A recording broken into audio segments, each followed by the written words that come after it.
Casey seorang pawang kuda. Satu hari dia datang mengunjungi Sang Buddha. Sebagaimana lazimnya umat awam perumah tangga ketika bertemu dengan pertapa, memberi hormat, memberi salam, lalu duduk di satu sisi. Sang Buddha memulai percakapan menyapa Casey dan bertanya kepada Casey, "Casey, kamu adalah pawang kuda. Bagaimana caramu mendisiplinkan kuda-kuda?" Bapak Ibu sekalian, zaman dulu transportasi tidak seperti sekarang. Ya, kemana-mana orang itu jalan kaki. Kalaupun mengendarai kendaraan, yang dikendarai bukan mobil, bukan motor, bukan kereta api, bukan pesawat, tapi kuda atau gajah. Jadi profesi Casey ini menjinakkan kuda, mendisiplinkan kuda, agar kuda itu bisa menjadi sarana transportasi manusia pada masa itu. Ya, jadi dia mencari kuda liar di hutan, ditangkap, dididik, dilatih, dijinakkan, didisiplinkan agar bisa membantu menjadi alat transportasi. Nah, mendapat pertanyaan demikian dari Sang Buddha, Casey menjawab, "Guru Gotama, ada beberapa cara yang kami lakukan dalam upaya mendisiplinkan kuda. Apa? 1, pakai cara lembut. 2, pakai cara keras. 3, gabungan kedua cara sebelumnya. Pakai cara lembut dan cara keras. Inilah Guru Gotama, bagaimana cara kami mendisiplinkan kuda." Sang Buddha tanya lagi, "Casey, kalau seandainya 3 cara ini sudah dilakukan, kudanya belum juga disiplin, adakah cara lain?" Guru Gotama, "Kalau seandainya 3 cara ini sudah kami lakukan dan kudanya belum juga disiplin, maka kami akan menyembelihnya agar tidak membuat malu guru kami atau kelompok kami." Coba perhatikan. Ya, kuda itu akan disembelih, dibunuh, dimatiin.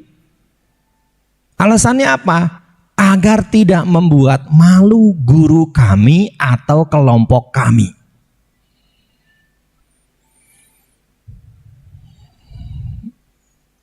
Bapak Ibu sekalian, ternyata orang dari zaman dulu sampai sekarang itu menjaga reputasinya.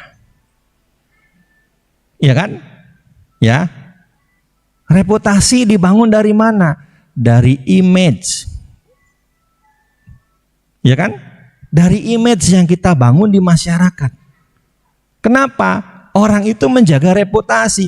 Karena reputasi itu bisa meningkatkan value-nya.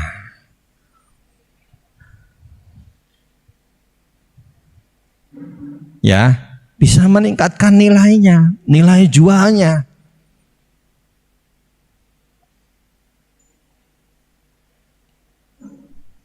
Apa oleh-oleh terkenal dari Berau? Amplang.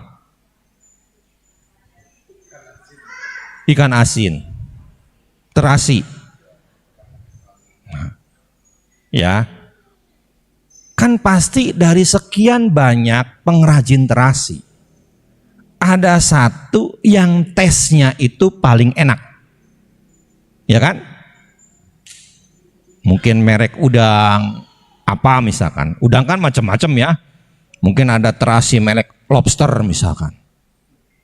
Brandnya. Nah, itu kan untuk membangun brand itu menjadi sebuah brand yang unggulan, Butuh waktu enggak? Butuh waktu.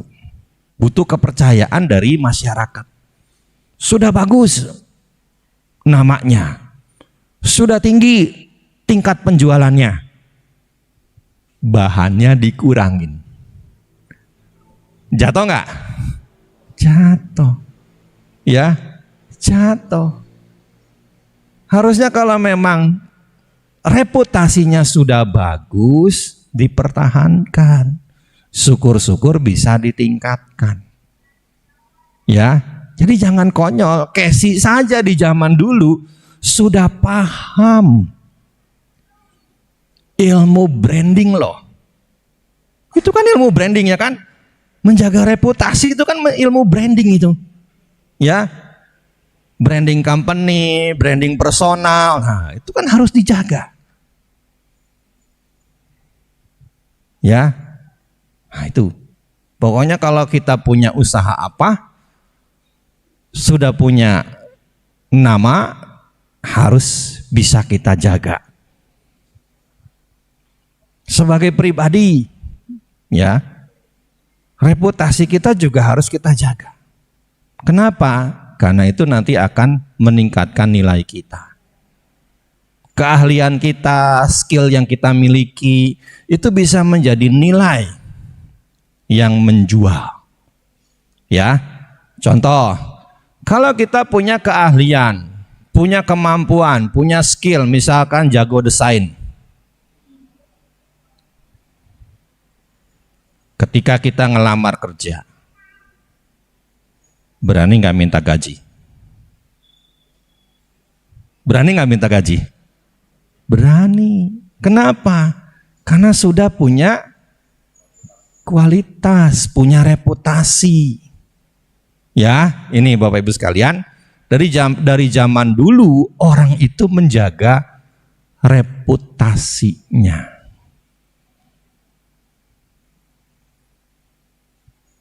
Ya, itu. Jadi kalau seandainya kudanya sulit dijinakkan, sulit didisiplinkan, maka kudanya akan disembelih dengan alasan demikian. Nah, sekarang gantian. Casey yang nanya kepada Sang Buddha. Guru Gotama. Guru Gotama juga terkenal sebagai guru yang memiliki banyak murid. Bagaimana cara Guru Gotama mendisiplinkan murid-muridnya?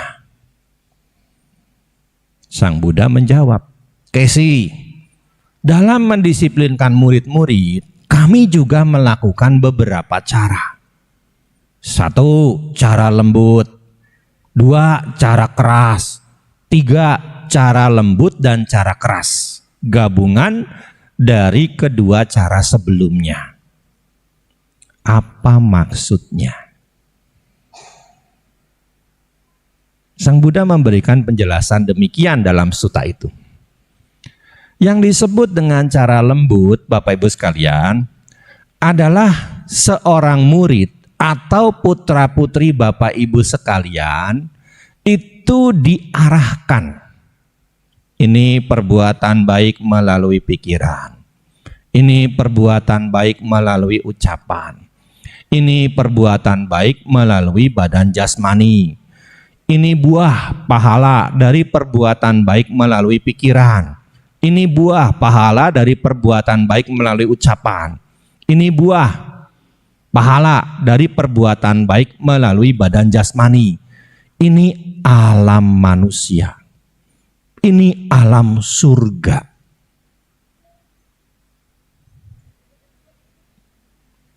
Metode ini cocok diberikan kepada murid-murid atau kepada putra-putri yang memang secara karakter itu penurut. Jadi tinggal diberi motivasi, tinggal diberi dorongan untuk meneruskan apa hal baik yang sering mereka lakukan. Ya, jadi kalau udah nurut, karena memang dari dasarnya sudah diarahkan demikian, tinggal diberi dorongan, diberi motivasi untuk meneruskan hal-hal baik yang sudah sering dia lakukan. Ya, ini yang dimaksud dengan cara lembut. Lalu yang dimaksud dengan cara keras apa? Murid-murid atau putra-putri itu dikasih tahu. Ini perbuatan buruk melalui pikiran. Ini perbuatan buruk melalui ucapan. Ini perbuatan buruk melalui badan jasmani. Ini akibat dari perbuatan buruk melalui pikiran. Ini akibat dari perbuatan buruk melalui ucapan. Ini akibat dari perbuatan buruk melalui badan jasmani. Ini alam neraka. Ini alam peta, ini alam binatang, ini alam asura. Metode ini cocok diberikan untuk murid-murid atau putra-putri yang sedikit bandel. Kenapa? Perlu ditakut-takutin biar insaf. Begini. Dulu ketika kita kecil, kita kalau pulang sekolah pasti langsung main di luar rumah, ya kan? Main engklek, ngerti engklek ya? Main lompat tali, main kasti, main boy, yang pecahan genteng itu dilempar pakai bola kasti, main gobak sodor, ya kan? Main kelereng, main petak umpet. Yang sekarang anak-anak sekarang tuh nggak bisa, ya kan? Kenapa? Anak-anak sekarang terbalik dengan kita. Mereka jarang main di luar rumah, mereka banyak main di dalam rumah. Kenapa? Karena kita memanjakan mereka.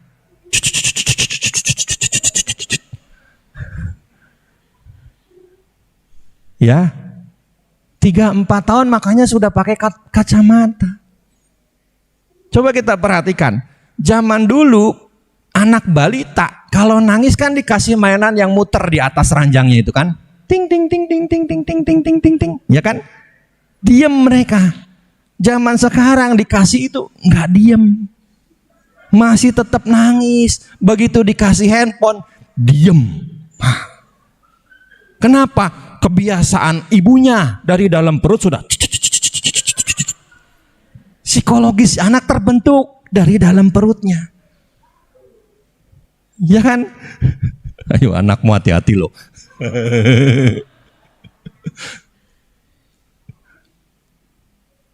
Ya, nah karena kita sering main di luar rumah, kadang kita lupa waktu. Dulu kan biasa SD tuh pulang sekolah jam 12 ya, SMP, SMA jam 1. Sekarang kan jam 3, jam 4 sore ya. Ya. Nah karena kita dari tengah hari sudah pulang, langsung habis makan siang tuh main di luar rumah. Kadang karena saking asiknya main sampai maghrib. Sampai maghrib masih main di luar rumah.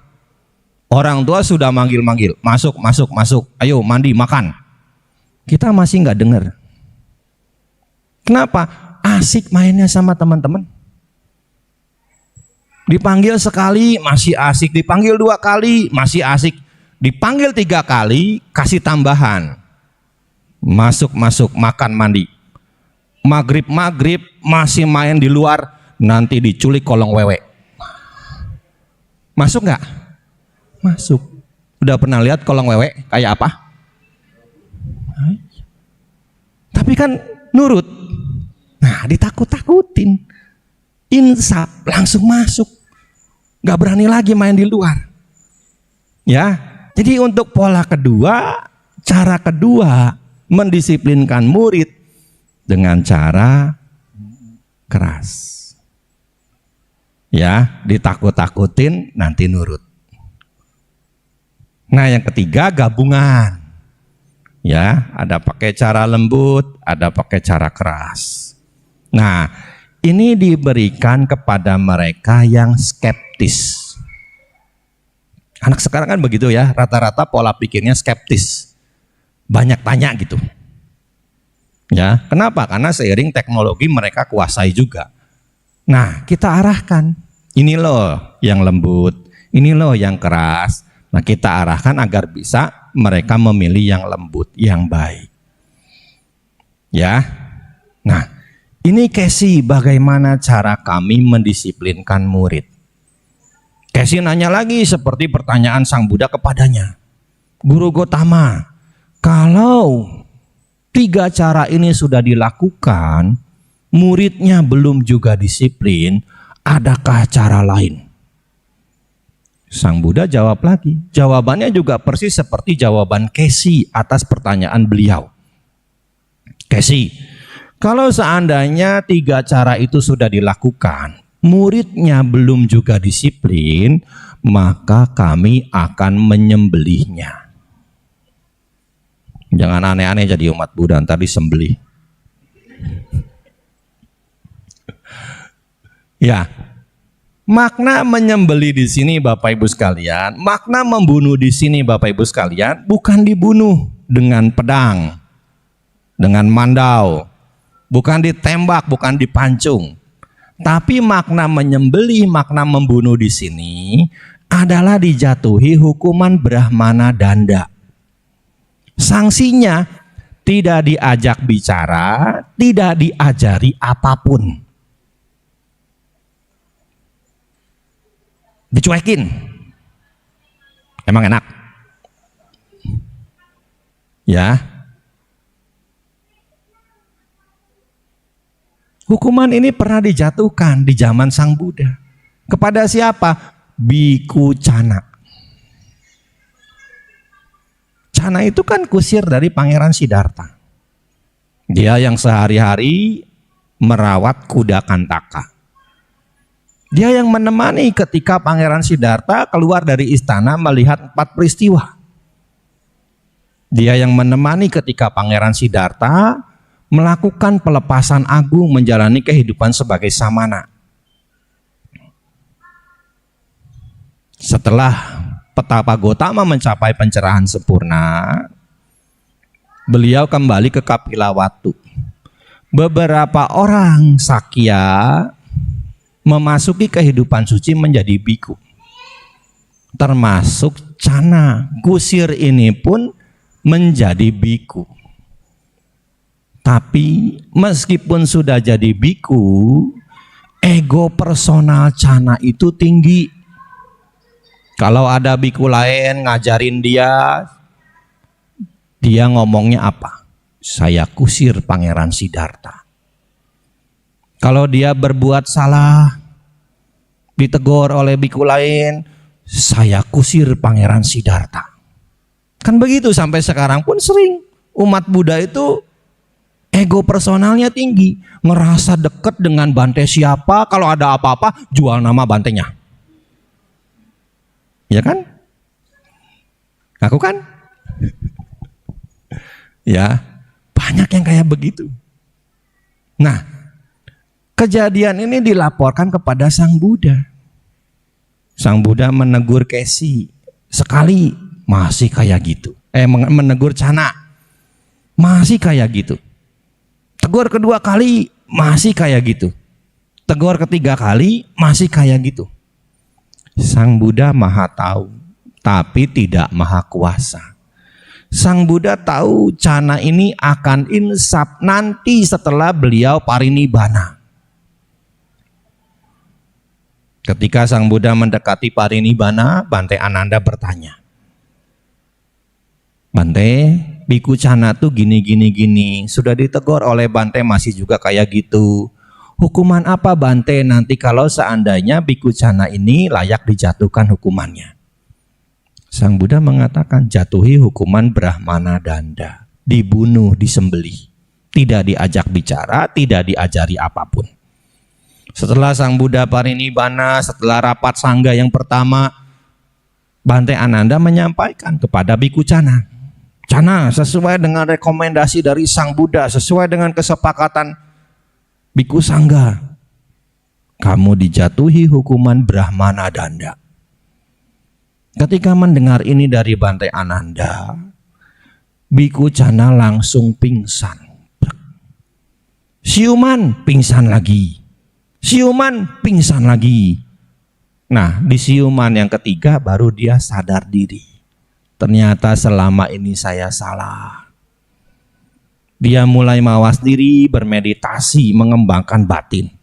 Hingga akhirnya Canak pun mencapai akhir dari duka. Menjadi seorang arahat. Masih berlaku nggak hukumannya? Masih berlaku nggak hukumannya? Enggak, sudah mencapai tujuan tertinggi kok. Ya, nah ini Bapak Ibu sekalian, contoh kasus hukuman Brahmana Danda yang pernah terjadi di masa Sang Buddha. Ya, jadi ada 4 cara mendisiplinkan murid. Setelah mendengar itu, Kesi pun mengungkapkan kekagumannya terhadap ajaran Sang Buddha. Abhikantang, luar biasa, menakjubkan. Seperti orang yang membalikkan apa yang selama ini telungkup. Ya, kalau bokor ini dibalik telungkup, kita nggak tahu apa isi bokornya. Ya kan? Tapi setelah dibalikin, kita jadi tahu. Oh, ada airnya, oh ada kembangnya. Yang tadinya tidak tahu, sekarang menjadi tahu. Seperti orang yang menyalakan pelita di dalam gelap sehingga mereka yang punya mata bisa melihat bentuk. Kalau kita pertemuan malam ini ada pemadaman listrik, kita nggak ngelihat siapa-siapa. Ya kan? Siapa duduk di mana jendela, di mana pintu, di mana Buddha Rupang, di mana kursi. Ya, nggak tahu. Tapi ada yang menyalakan pelita, ada yang menyalakan lilin, sehingga dalam temaram kita bisa melihat, oh ada si itu di sana, oh jendela di situ, oh ada kursi di sana. Dari gelap sekarang menjadi terang setelah mendengarkan khotbah Dhamma. Seperti seseorang yang menunjukkan jalan yang benar kepada mereka yang selama ini tersesat. Kalau kita pergi nyasar, tersesat di jalan, yang kadang-kadang oleh Google Map, ya kan capek ya kan, capek muter sono, muter sini, belum sampai-sampai. Lalu kita tanya sama orang, langsung ditunjukin tuh arahmu harus ke sana, dan kita bisa sampai di tujuan dengan benar, sesuai dengan tujuan yang memang kita ingin tuju, kan lebih cepat. Ya, mulai hari ini saya menyatakan diri berlindung kepada Buddha Dhamma Sangha. Di akhir khotbah, Kesi menyatakan diri berlindung pada Buddha Dhamma Sangha. Nah, ini sebenarnya tantangan buat kita Bapak Ibu sekalian sebagai umat Buddha di masa sekarang. Ya, sekali mendengar Dhamma langsung menyatakan diri berlindung pada Buddha Dhamma Sangha. Jadi ada pemahaman yang didapatkan, ada pengertian yang didapatkan. Ya, makanya sekarang kalau memang kita belum mengerti Dhamma, harus lebih banyak lagi khotbah Dhamma yang kita dengar. Bukan malah rebahan di rumah. Ya, harus semangat. Oke, rebahan di rumah tapi buka itunya, media sosialnya yang isinya khotbah-khotbah Dhamma. Jadikan smartphone-nya benar-benar untuk menjadikan diri kita smart. Kuota habis dipakai apa? Dengerin khotbah. Iya kan? Jadi kita tahu ajaran Sang Buddha. Kuota habis dipakai apa? Game. Ntar smartphone-nya berupa jadi stupid phone. Ya, ibu-ibu jangan bikin status lebay melulu apa di media sosial. Ya, berantem sama suami dijadiin status di media sosial. Orang nggak tahu jadi tahu. Lebay. Rahasia keluarga itu jangan diumbar di media sosial. Ya kan? Kalaupun mau curhat sama tetangga, kita juga harus lihat siapa tetangganya, ember apa enggak. Kadang-kadang kan begitu sekarang ini. Apa-apa gampang. Orang yang nggak seneng sama kita tepok tangan nanti. Iya kan? Tahu kita dapat masalah. Nah, makanya harus hati-hati. Ya, nah ini Bapak Ibu sekalian, Kesi Sutta. Cara mengajar, cara mendidik, cara mendisiplinkan murid ataupun putra-putrinya. Bapak Ibu sekalian, keberhasilan, kesuksesan seorang guru dalam mendidik muridnya tidak semata-mata di tangan gurunya. Tapi bagaimana peran si murid juga itu sangat penting. Di dalam Ugatitanya Sutta, kitab suci Anguttara Nikaya kelompok 4, Sang Buddha mengklasifikasi bahwa orang yang belajar, murid itu dibagi menjadi 4. 1, ada yang mampu menangkap dengan cepat apa yang diajarkan. Ada yang mampu menangkap dengan tepat apa yang diajarkan. Ada yang mau diarahkan, mau dituntun, mau dididik. Ada yang sulit diarahkan, ada yang sulit dituntun, sulit untuk dididik. Seperti apa? Ya, kita bahas satu-satu. Orang yang mampu menangkap dengan cepat, Bapak Ibu sekalian, itu secara dhamma disebut Ugatitanya Pugala. Pengajaran diberikan kepada orang seperti ini tidak perlu banyak-banyak. Sedikit pengajaran diberikan, orang yang punya kualitas pertama ini akan langsung mengerti, memahami ajaran. Contohnya siapa? Kalau di zaman Sang Buddha, contohnya adalah Upatissa dan Kolita. Upatissa dan Kolita ini anak orang kaya dari desa Nalaka. Dari desa Nalaka. Karena mereka berdua anak orang kaya, maka sehari-hari mereka hidup dengan kemewahan. Makan enak, hiburan, tarian, nyanyian, pertunjukan. Itu yang dilakukan sehari-hari oleh Upatissa dan Kolita. Karena sehari-hari begitu-begitu aja, mereka pun berdua jenuh. Wah, kalau begini-begini aja kita nggak maju-maju batinnya. Gimana kalau kita tinggalkan semua ini, memasuki kehidupan sebagai samana? Maka mereka pun meninggalkan rumah, mengembara menjadi samana, berguru kepada Sanjaya, satu dari 6 guru yang hidup sejaman dengan Sang Buddha. Ya, jadi Sang Buddha itu bukan satu-satunya guru agama yang ada di India pada abad ke-6 sebelum Masehi. Tapi ada Sanjaya, ada Nigantanataputa, ada Pakuda Kacayana, ada Purana Kasapa, ada Ajita Kesakambala. Sanjaya di dalam Samanyapala Sutta, ajarannya itu demikian. Kalau dia ditanya buah sukun, dia akan menerangkan buah mangga. Kalau dia ditanya buah mangga, dia akan menerangkan buah sukun. Bahasa orang sekarang, ajaran dari Sanjaya itu jaka sembung bawa golok. Ya. Jadi apa yang ditanyakan kepada dia, jawabannya tuh nggak bakal nyambung. Kenapa? Ditanya buah sukun yang diterangin buah mangga. Ditanya buah mangga yang diterangin buah sukun. Makanya dia terkenal sebagai guru yang pandangannya itu geliat belut atau pandangan berbelit-belit bikin mumet. Nah itu Sanjaya.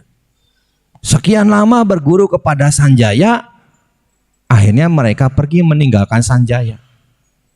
Nggak ada kemajuan batin yang didapat dengan berguru kepada Sanjaya. Tujuan tertinggi belum mereka dapatkan sekian lama berguru kepada Sanjaya. Pergi mengembara berdua. Sekian lama pergi mengembara berdua, akhirnya mereka pun memutuskan untuk berpencar. Tapi dengan catatan, siapa yang menemukan ajaran kebenaran pertama kali harus saling memberitahu. Upatissa dalam pengembaraannya bertemu dengan Bante Asaji, satu dari Pancawagya. Dia melihat Bante Asaji sedang pindah patah. Dia menunggu Bante Asaji makan. Selesai makan, Upatissa mendekat, memberi salam, memberi hormat. Lalu dia bertanya, "Bante, siapa guru Bante? Ajaran apa yang diajarkan oleh guru Bante?" Bante Asaji menjawab, "Siapa gurunya? Gurunya adalah Sang Buddha Gotama." Nah, ketika jawaban yang kedua, beliau menjawab, "Aku belum lama menjadi murid. Hanya sedikit ajaran yang ku ketahui. Jika kau mau, aku akan menyampaikan untukmu." Apa ajaran dari Bante Asaji yang didapat dari Sang Buddha? Bante Asaji menyampaikan kepada Upatissa inti dari ajaran Sang Buddha. Ye dhamma hetu pabawa te sang hetung tatagato aha. Te sanca yonirodo ewang wadi mahasamano. Segala sesuatu muncul karena adanya sebab. Demikian pula lenyapnya. Inilah ajaran Pertapa Agung. Apa yang diajarkan Bante Asaji kepada Upatissa membuat Upatissa paham, membuat Upatissa mengerti. Upatissa memahami Dhamma. Dia menjadi seorang Sotapanna. Lalu dia pamit kepada Bante Asaji. Setelah dia menanyakan di mana Sang Buddha berada. Ya, pamitnya tuh zaman dulu tuh biar menghormati guru mundur. Jalannya mundur sampai gurunya nggak kelihatan baru balik badan. Ya, beda dengan murid-murid zaman sekarang.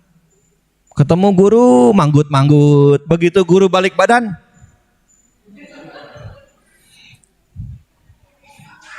ya kan? Upatissa mundur sampai Bante Asaji nggak kelihatan baru balik badan. Dia mencari Kolita. Ketika ketemu dengan Kolita, Upatissa mengucapkan ajaran yang didapat dari Bante Asaji. Apa tadi bunyinya?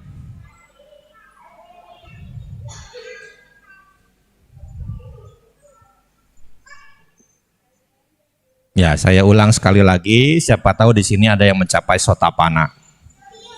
Malah diketawain, didoain baik teh. Ya, Bantenya doain Bapak Ibu jadi Sotapanna malah ketawa, harusnya sadu-sadu. Nggak pengen emang jadi Sotapanna? Hah? Apa pengen jadi teman Dewa Data? Pilih mana? Ya. Ye dhamma hetu pabawa te sang hetung tata gato aha. Te sanca yonirodo ewang wadi mahasamano. Segala sesuatu muncul karena adanya sebab, demikian pula lenyapnya. Inilah ajaran Pertapa Agung. Kolita mencapai Sotapanna. Mereka berdua kemudian pergi menghadap Sang Buddha, ditasbih menjadi biku. Upatissa menjadi Bante Sariputta, Kolita menjadi Bante Moggallana. Seminggu setelah ditasbih jadi biku, Bante Moggallana mencapai arahat. 2 minggu setelah ditasbih menjadi biku, Bante Sariputta mencapai arahat. Di sini belum ada, nanti pasti bikin. Rupangnya Bante Sariputta dan Bante Moggallana. Belum ada kan ya? Belum ya Pak. Bikinlah. Itu aja lakpet ya bisa. Lakpet ya kan itu ya? Ya. Iya, saya tahu kok, saya sudah datang ke tempat pembuatnya kok. Ya, ini paling kalau sepasang gocap tiawan lah. Tinggi 1 meter atau 1,5 meter. Ada donaturnya langsung catat sini.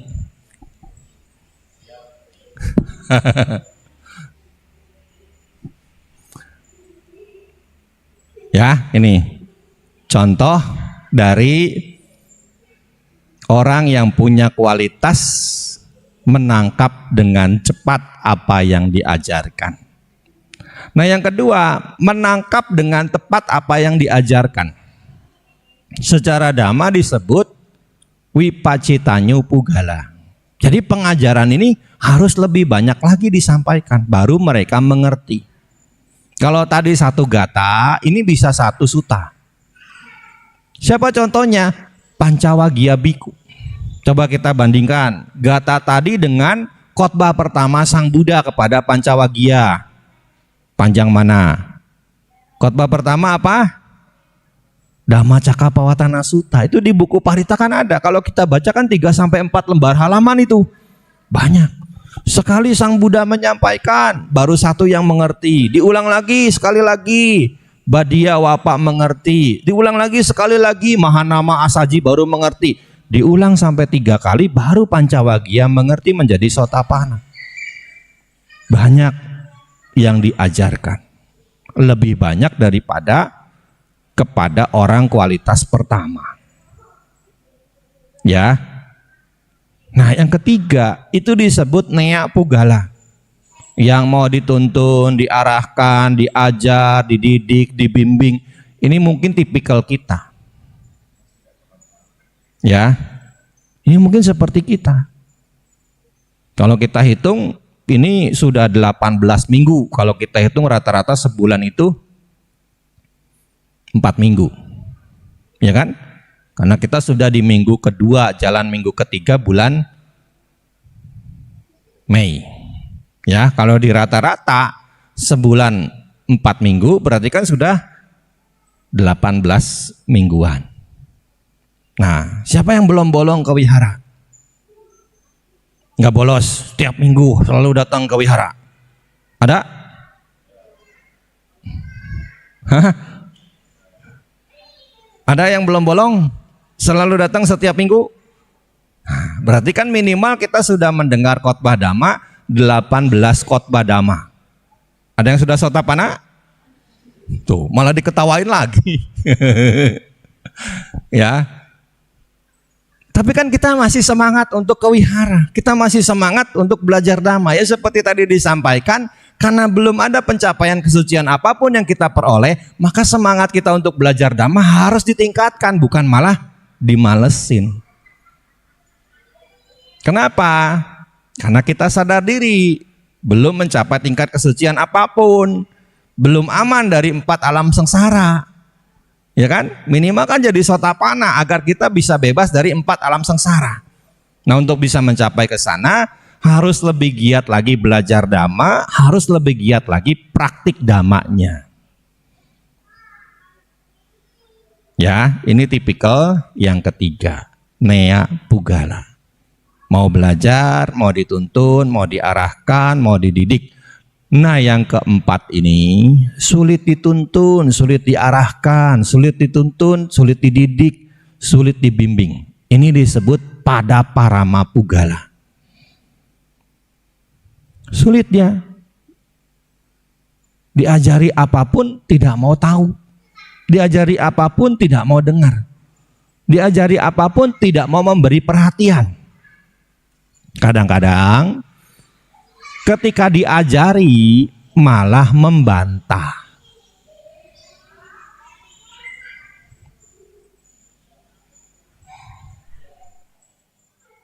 Ada Bapak Ibu sekalian, beberapa umat itu ketika kita menyampaikan khotbah, dia kasak kusuk.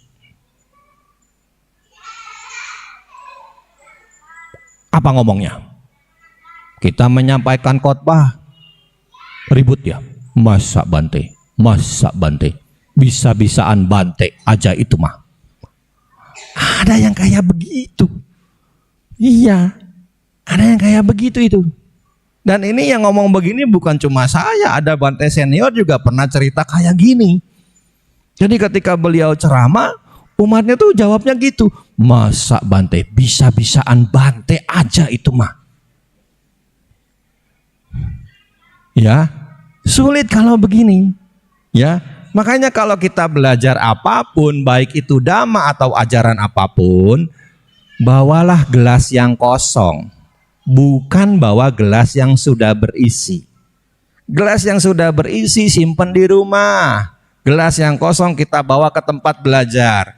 Sepulang kita dari belajar, bandingkan jernih yang mana. Gelas yang sudah ada isinya sekian lama atau gelas yang baru kita isi. Jernihan yang mana? Ya, jangan ketika kita belajar seiring itu kita compare, kita bandingkan, sulit. Kenapa? Konsep awal yang kita terima pasti lebih kuat daripada yang baru. Iya kan? Iya. Ya, iya. Konsep awal yang diajarkan, yang kita terima pasti lebih kuat daripada konsep baru yang kita terima. Ya, ini Bapak Ibu sekalian, orang yang keempat. Makanya sulit bagi orang keempat itu untuk bisa mencapai tujuan. Ini sebenarnya ada ilustrasinya. Mungkin Bapak Ibu pernah lihat. 4 tipe ini ada gambarnya, ada ilustrasinya. Ada bunga teratai sudah mekar, muncul di atas permukaan air. Ini gambaran orang pertama. Mampu menangkap dengan cepat apa yang diajarkan. Ada bunga teratai masih kuncup, tapi sudah muncul di atas permukaan air. Tinggal nunggu besok dia naik lagi. Tinggal nunggu besok matahari terbit dia baru merekah. Ini orang yang mampu menangkap dengan tepat apa yang diajarkan. Ada bunga teratai sudah ada kuncupnya, tapi ada di tengah-tengah permukaan air. Ini orang yang ketiga. Mampu dituntun, dididik, diarahkan. Kuncupnya sudah jadi, tapi masih ada di tengah permukaan air. Masih butuh waktu dia untuk naik dan mekar. Nah, orang yang keempat itu diilustrasikan seperti bibit teratai yang tunasnya baru muncul, tapi sudah dimakan ikan atau kura-kura. Jadi tidak akan pernah muncul. Siapa yang membuat tidak muncul? Dirinya sendiri yang sulit diarahkan, sulit dididik, sulit dituntun, sulit dibimbing. Ya, sadar kita ini minimal ada di posisi ketiga. Sekali lagi harus kita giatkan untuk belajar dan praktik dhamma kita. Seperti tadi di awal sudah disampaikan, kesempatan mumpung SPD, banyak Bante diundang hadir. Gunakan kesempatan itu untuk semaksimal mungkin menambah pemahaman, pengetahuan, keyakinan, dan praktik dhamma Bapak Ibu sekalian. Ingat di dalam Manggala Sutta disebutkan, kalena dhamma sawanang, etam manggala mutamang. Mendengar dhamma di waktu yang tepat itu adalah berkah utama. Ya, semoga apa yang disampaikan menambah wawasan pengetahuan, keyakinan dapat dipraktikkan dalam keseharian. Dan semoga jasa ini melimpah kepada mendiang Ibu Sylvia Kusuma. Semoga mendiang mengetahui dan ikut berbahagia dengan kebajikan yang dilakukan oleh sanak keluarganya, dengan kebajikan yang kita lakukan. Idanggo nyatinang hotu sukita untuk nyatayo, sabe sata bawantus kitata, semoga semua makhluk hidup berbahagia. Terima kasih.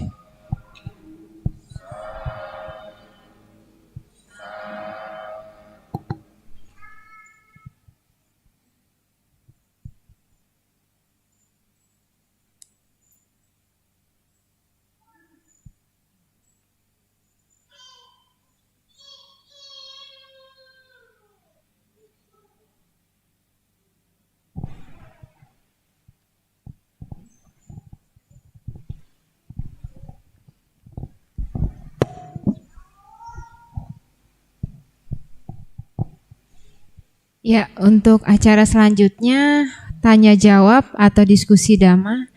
Jika ada yang bertanya dari Bapak Ibu saudara-saudari sedama, dipersilakan.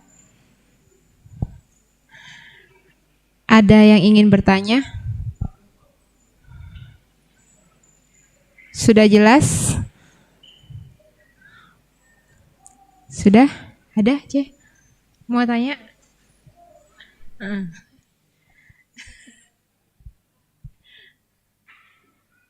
Mau tanya? Aku takut.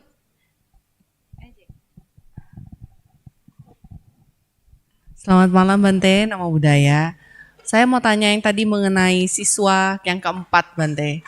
Itu bagaimana kita menyikapi kalau kita ketemu orang yang seperti itu Bante. Kalau kita ngajak juga pasti akan membalkan gitu. Itu gimana kita memperlakukan dia? Apa kita cuekin aja atau kita gimana gitu Bante?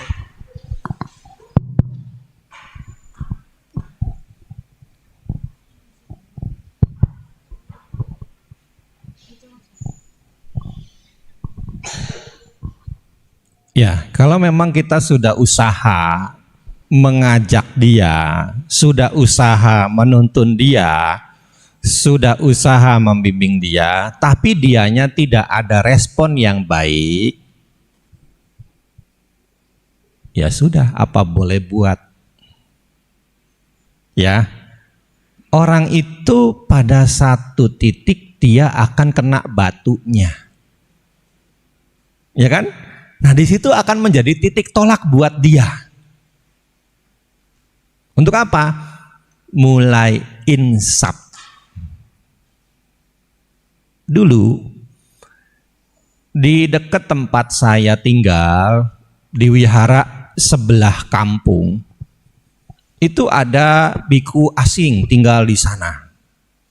Nah, yang namanya sesuatu yang dari luar negeri kan seolah-olah dalam pola pikir kita orang Indonesia hebat. Ya kan? Hebat. Pokoknya produk luar tuh pasti hebat. Padahal kalau kita belanja di luar ternyata dibuatnya di Indonesia juga. Ya, lebih-lebih wah berita beredar, bantainya bisa meramal, bantainya bisa baca pikiran, segala macam lah. Nah, banyak umat yang ke sana. Ya saya kasih tahu biku itu nggak boleh praktek kayak dukun. Umat-umatnya nyerang saya. Bante Damiko iri, Bante Damiko sirik. Malah ada yang sampai mengatakan Bante Damiko cemburu katanya. Padahal saya nggak pernah pacaran sama dia. Ya udah, saya diam aja lah. Saya udah ngasih tahu yang benar sesuai dengan ajaran Sang Buddha. Saya diam aja lah. Akhirnya banyak yang ternyata apa yang diramalkan tidak terbukti. Apa yang sudah diprediksikan tidak terbukti. Akhirnya dari situ kan umat mulai meninggalkan. Ya, jadi ya begitu sajalah caranya. Kita sudah ngasih tahu baik-baik, tapi responnya jelek, ya sudah. Nanti akan ada satu titik dia akan capek sendiri dan kena batunya. Di situ akan menjadi titik tolak bagi dia untuk insaf. Ya, demikian.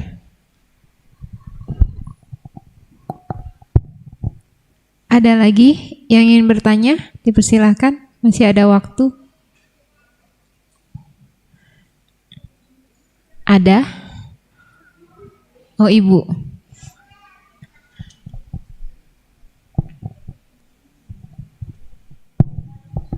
Selamat malam, Nama Budaya Bante. Bante, saya mau tanya, tadi kan Bante ada 3 cara tadi Bante ya dalam mendidik siswa. Nah, yang kedua ini kan mendidik dengan cara yang kasar. Nah, misalnya Bante, kita kan mendidik anak Bante. Nah, tadi kan Bante ada bilang ditakut-takutin misalnya kan. Nah, nanti itu akibatnya bagaimana Bante? Takutnya mentalnya kah, jadi penakut kah, atau bagaimana Bante? Ya. Terima kasih Bante. Ya, ditakut-takutin sambil diberi pengertian. Ya makanya tadi saya mengatakan kan, ditakut-takutin ada kolong wewe, langsung masuk. Memang ada yang sudah pernah lihat kolong wewe kayak apa? Kalaupun lihat paling di film doang. Secara real kita belum pernah melihat. Ya kan? Nah, Tapi seiring usia mereka berkembang, mereka kan akan mulai mengetahui bahwa itu cuma bagian dari upaya orang tua mendidik mereka. Ya kan? Ternyata yang mereka anggap kolong wewe, makhluk yang menyeramkan, itu cuma ada di televisi, cuma ada di film. Seiring waktu umur mereka berkembang, mereka jadi tahu, oh itu bagian dari mendidik. Oh kenapa? Karena saya terlalu nakal. Sehingga apa? Saya harus ditakut-takutin. Saya kecil juga begitu. Jangan dikira saya kecil itu nurut. Enggak. Ya rata-rata yang namanya anak kecil kan pemikirannya masih sederhana. Main sampai maghrib, jam 6, setengah 7, masih di luar rumah. Ya orang tua kan mau nggak mau melakukan upaya itu. Ya kan? Kenapa? Ya nanti kalau masih main lari-lari terus, malamnya pasti ngigo. Ya kan? Anak kecil kan begitu ya. Ya seperti nih anak-anak yang barusan teriak-teriak tuh. Ibunya mana? Nanti malam siap-siap itu. Ngigo, teriak-teriak mereka. Ya kan? Kenapa? Bawah sadar mereka sudah menyimpan apa yang terjadi saat ini. Makanya nanti malam bawah sadarnya itu bisa muncul lagi dalam bentuk mimpi. Ya bisa mereka mimpi lari-lari lagi, kemudian teriak keras-keras lagi. Bisa seperti itu.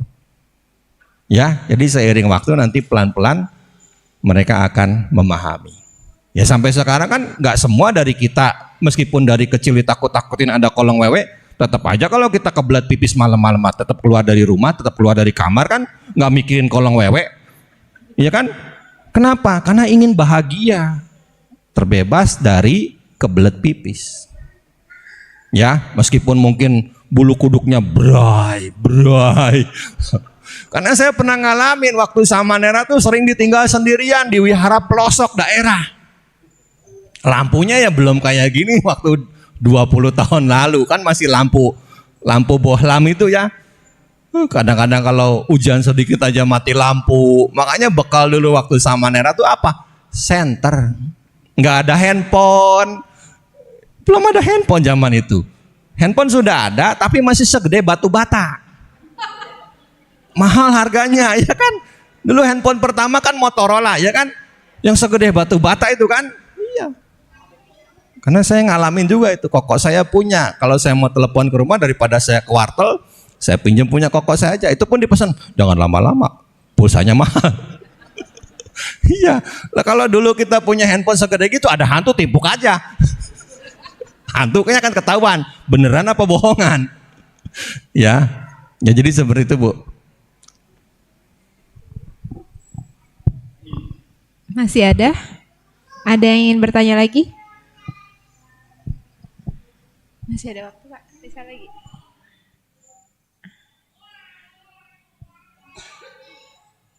Sudah? Cici Liwan ada datang hari ini? Cici, mau tanya Ce? Oh boleh.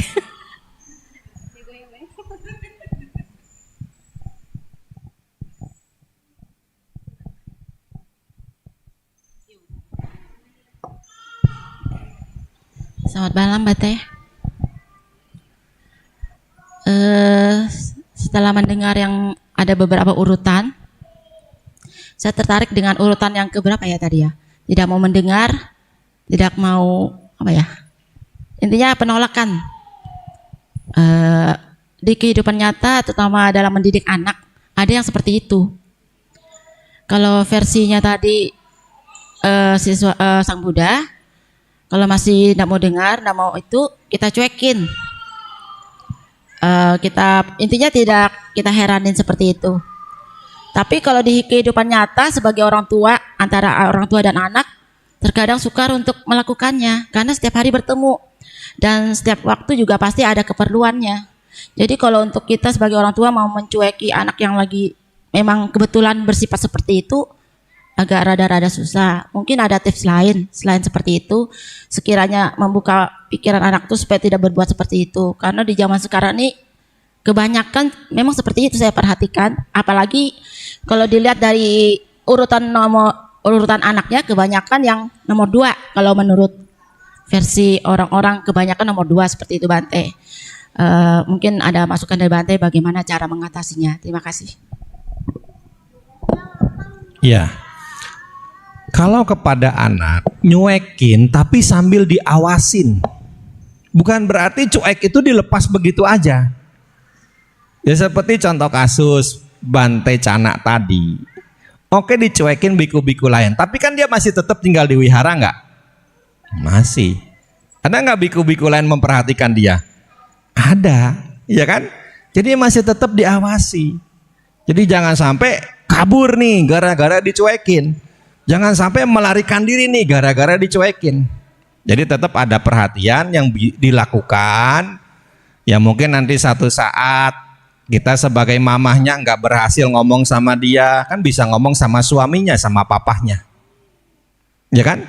Kan pasti di antara kita itu Bapak Ibu sekalian, kalau omongan kita nggak didengar, ada orang yang dia hormati selain diri kita. Dan dia pasti akan nurut dengan orang itu. Ya, kalau kita gagal nasehatin dia, cari orang yang benar-benar dia respeki, yang dia hormati.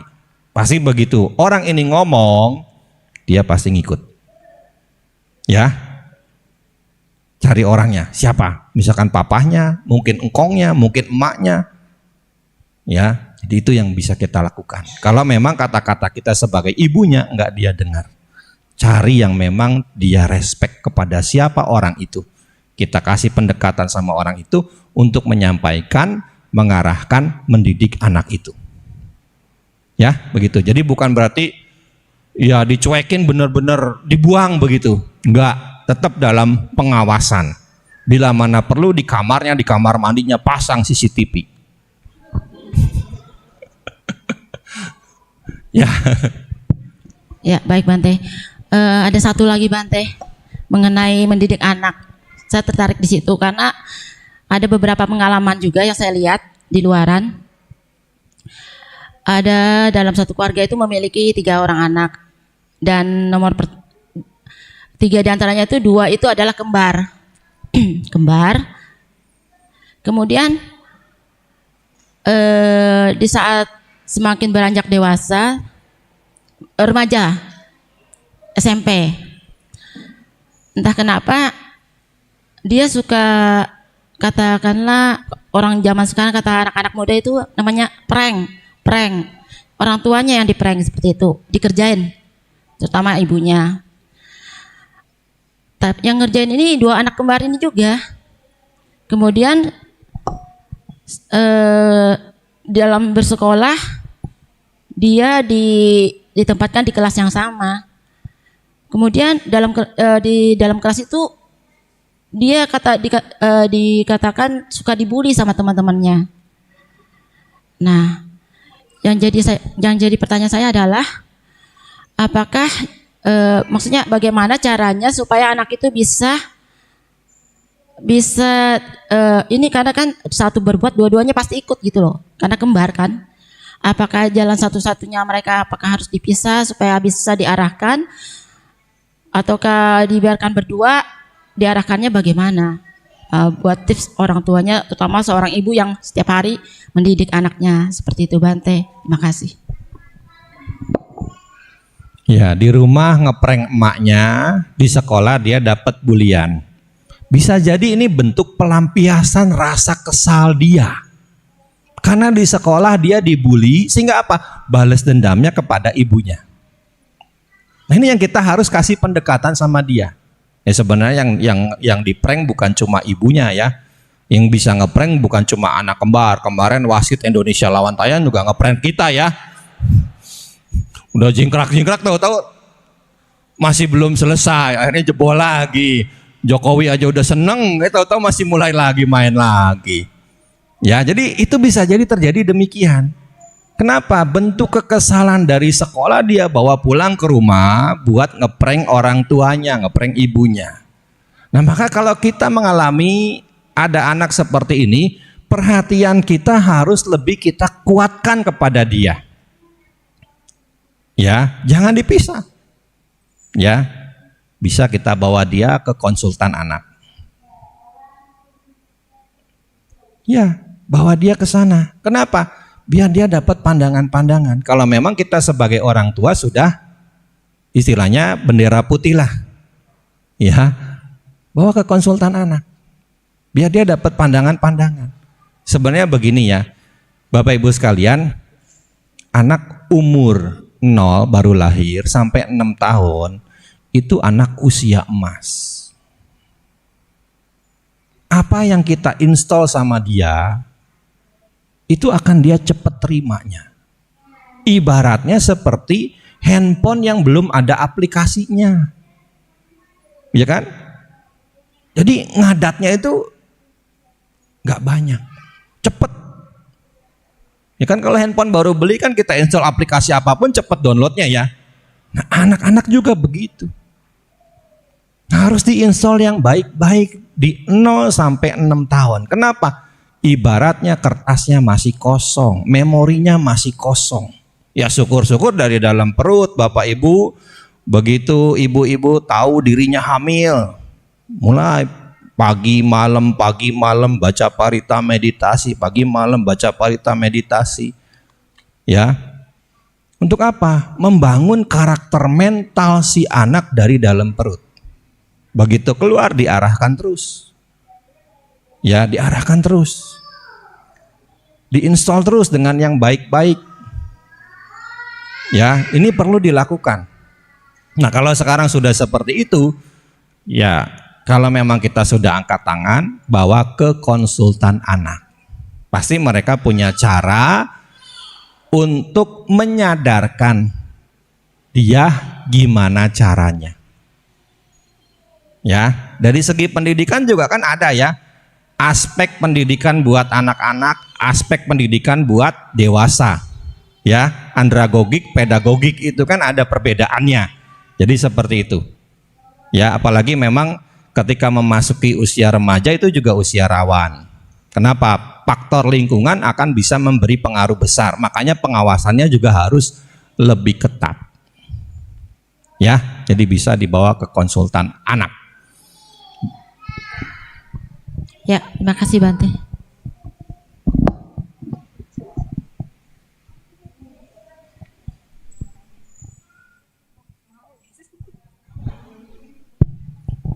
Selamat malam Bante, Namo Buddhaya. Saya mau nanya tentang teman saya Bante. Gini, orang tuanya barusan meninggal, ya mungkin sekitar sudah 3 bulanan lah Bante. Jadi dia gini, dia berkeyakinan kalau orang tuanya itu biar sudah meninggal itu masih ada di rumah, gitu loh Bante. Jadi dia tuh pernah bercerita dengan saya. Jadi saya bilang gini, lebih baik kita tuh buat pelimpahan jasa, bacakan parita. Jadi dia menjawab saya, katanya, parita itu kan mantranya orang India, katanya. Kamu itu kok percaya yang gitu? Loh, itu kan ajaran Sang Buddha, saya bilang begitu. Jadi dia memang tidak percaya dengan agama Buddha, dia Konghucu. Jadi dia lebih percaya dengan seperti suhu gitu loh Bante, seperti yang biasa bisa melihat, yang bisa meramal, yang gitu-gitu dia lebih yakin gitu. Katanya yang peramal yang dia yakinin itu sudah pernah melihat alam neraka, alam surga gitu. Jadi dia lebih yakin dengan peramal itu Bante. Jadi apapun yang diajarkan sama peramal itu, dia sangat-sangat percaya gitu loh Bante. Jadi saya bilang, kenapa kamu tidak belajar seperti agama yang memang mengajarkan kebenaran gitu loh. Katanya saya tidak yakin dengan hal-hal apapun. Saya lebih yakin dengan yang bisa melihat langsung katanya gitu, seperti surga dan neraka. Kalau seperti menghadapi orang begini bagaimana Bante? Terima kasih.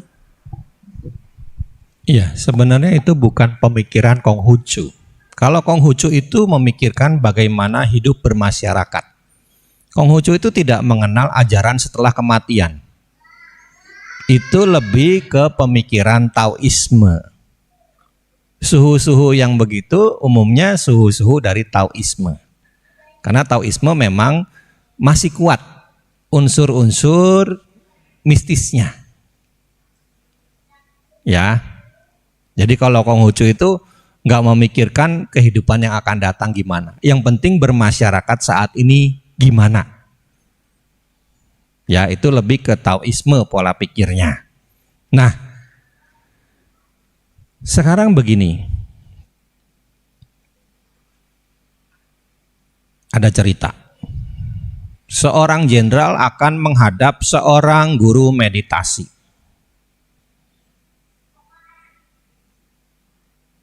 Guru meditasi ya biasa aja, meskipun yang datangnya jenderal. Tetap duduk meditasi, tetap tenang. Jenderalnya bertanya kepada guru meditasi itu, di mana neraka? Guru meditasi menjawab, siapa kamu? Aku jenderal. Sekelas jenderal nggak tahu neraka. Dikatain gitu, jenderalnya marah. Siap-siap cabut pedang, mau menggal kepala guru meditasi. Guru meditasi langsung jawab, disinilah neraka.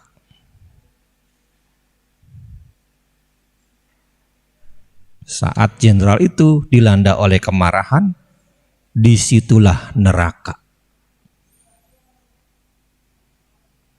Di mana surga? Jenderal itu menyarungkan pedangnya. Ketika dia bebas dari kemarahan, disitulah surga. Jadi sebenarnya surga atau neraka, alam peta dan sebagainya, gimana psikologisnya? Oke, memang dalam agama Buddha kan ada makhluk peta. Nah, kadang-kadang pemikiran ini itu muncul karena kita mudah tertipu dengan cerita orang. Ya, dulu beberapa tahun lalu tuh ada di salah satu TV swasta, Karma The Series. Ya, itu ada umat SMS saya, WA saya, Bante, coba Bante nonton tuh sesuai dengan ajaran Sang Buddha Bante katanya. Ya kan? Masih ingat kan ya? Saya mencium bau sesuatu. Saya jawab itu. Saya setiap malam ada jadwal ceramah. Dulu kan sebelum Covid itu kan, tahun 2015-2017 ya. Itu saya bilang, tiap malam saya ada jadwal ceramah, tiap malam saya ada jadwal baca parita orang meninggal. Saya nggak sempat nonton. Usahain Bante nonton katanya. Ya udah saya jawab lagi aja. Ya kalau situ mau gantiin saya ceramah, nanti saya bakal nonton dah. Ini dia nggak pernah kirim saya lagi, maksa saya suruh nonton lagi. Jadi kan sekarang kita lihat ternyata kan apa yang terjadi dengan si orang yang katanya bisa melihat itu. Halu kan. Pernah ketangkep pakai narkoba. Ya kan? Nah, makanya kalau kita ketemu orang-orang yang katanya bisa lihat dunia lain, sebenarnya kita juga bisa. Ya. Di sini ada berapa ekor? Itu kan dunia lain mereka. Iya kan? Iya. Alam binatang kan termasuk dunia lain. Ya kan? Siang kita bisa lihat kupu-kupu, bisa lihat capung, itu dunia lain. Ini kita bisa lihat cecek tokek, laba-laba, itu kan dunia lain, sudah di luar dunia kita sebagai manusia. Ya. Jadi jangan gampang percaya, sebenarnya kembali lagi terlalu naif gitu. Zaman dulu orang Tionghoa itu kalau berduka memang sampai tahunan. Ya kan? Kalau berduka sampai tahunan. Tapi kalau zaman sekarang kan nggak bisa lagi berduka itu sampai tahun-tahunan. Lah nggak makan nanti. Iya kan? Dulu bisa nggak buka toko tuh sampai 3 tahun. Kenapa? Hartanya banyak. Kenapa? Rata-rata babah zaman dulu kan tuan tanah. Iya kan? Itu Karawaci di Tangerang itu kan semuanya tanah-tanah orang Tionghoa zaman dulu. Makanya kenapa sampai disebut Karawaci? Kawasan kampung Cina itu dulunya. Ya, zaman sekarang nggak bisa. Ya, zaman sekarang nggak bisa. Nah, kembali lagi sekarang pola pikirnya itu yang harus diubah. Kalau memang pola pikirnya masih percaya dengan yang begitu-begitu, sulit dia untuk bisa menerima. Dan kalau begitu berarti dia percaya bahwa orang tuanya itu lahir kembali jadi makhluk rendah. Kalau memang masih ada di sekitar situ, ya kan? Kalau kita merujuk Tirokuda Sutta, mereka kembali ke rumah-rumah yang dahulu mereka huni, menunggu di kusen-kusen pintu, di jendela, di perempatan jalan. Nah, jadi itu kan pola pikir yang salah sebenarnya. Kan nggak semua orang ketika meninggal langsung lahir kembali jadi peta, ya kan? Jadi kita menganggap kalau kita demikian, leluhur kita, orang tua kita, kerabat kita jadi makhluk peta. Makan kasihan atau kalau begitu mah. Ya, bisa jadi makhluk yang dilihat oleh si orang yang katanya bisa ngelihat ini, itu makhluk lain yang memang menyerupai keluarga kita yang sudah meninggal. Ada, mereka tuh punya kemampuan menyalin rupa. Ya makanya jangan gampang percaya juga kalau ada seandainya ada orang kesurupan ngaku maim. Ya, kan ada kan? Ada orang kesurupan ngaku Dewi Kuan Im. Makanya kadang seolah-olah ini itu belum tentu. Bisa aja makhluk yang menyerupai. Ya kadang-kadang aku Kuan Kong. Ngelus-ngelus jenggot, belum tentu. Ya, itu bisa saja makhluk yang menyerupai. Nanti ujung-ujungnya apa? Minta kelapa muda hijau. Ujung-ujungnya apa? Minta panggang ayam. Masa dewa tingkat tinggi masih nyari makanan manusia? Iya kan? Nah makanya kita jangan gampang percaya. Ini pola pikirnya yang harus berubah. Memang sebenarnya benar kalau ada keluarga kita yang sudah meninggal, yang bisa kita lakukan, cara terbaik adalah melakukan pelimpahan jasa. Jadi jangan gampang percaya kalau seandainya ada yang ngelihat, oh itu masih ada di rumah dan sebagainya. Bisa jadi itu secara psikologis dia rasa-rasanya begitu. Kenapa? Karena sekian puluh tahun sehari-hari bersama. Itu yang kadang-kadang makanya butuh waktu sampai 49 hari, butuh waktu sampai setahun, 2 tahun, 3 tahun. Ingatannya masih kuat. Kadang-kadang sudah 10 tahun pun kalau kita masih mengingat orang tua kita ya, kita pasti merasa sedih gitu. Kita pasti merasa duka. Nah itu wajar sekali sebenarnya. Kenapa? Ikatan batin kita dengan mereka sangat kuat. Ya, makanya sebenarnya cara terbaik itu ya melimpahkan jasa. Dan ini tidak perlu menunggu waktu. Kapanpun kita selesai berbuat baik, cobalah kita lakukan pelimpahan jasa untuk mereka. Ya, nanti malam mau tidur, ingat-ingat sudah berbuat baik apa hari ini. Oh, saya sudah ke wihara, sudah mendengarkan dhamma, sudah apa istilahnya, tanya jawab dhamma dan sebagainya, sudah meditasi, sudah baca parita. Kita ingat keluarga kita yang sudah meninggal. Semoga jasa ini melimpah kepada mereka. Semoga mereka mengetahui dan ikut bahagia. Ya, jadi itu pola pikirnya yang perlu diubah sedikit. Ya, diarahkan. Ya. Jadi kadang-kadang ya memang banyak orang itu ngaku-ngaku bisa ngelihat, tapi sebenarnya ada motivasi lain di balik itu. Ya. Terus saya juga sampai itu. Saya pergi ke Sumatera, Bante, saya telepon tuh konsultasi Bante, bayar 10 juta untuk 1 jam katanya. Ada umatnya kayak begitu, pandita lagi Romo. Siapa namanya Bante? Ada pada redaksi. Ya saya bilang, saya tahu di situ teh mau bikin wihara. Saya sampai ngomong, Romo itu bodoh. 10 juta cuma dipakai konsultasi 1 jam. Coba kalau Romo 10 juta dipakai buat beli semen, dapat berapa sak tuh? Ya kan? Iya, bisa cukup buat bikin pondasi wihara. Kenapa? Karena 100 sak aja baru berapa duit? Nggak sampai 10 juta ya, sekitar 7 jutaan ya. Iya. Mana panitia pembangunan? Iya kan? Iya. Ya, itu. Kadang-kadang seperti itu.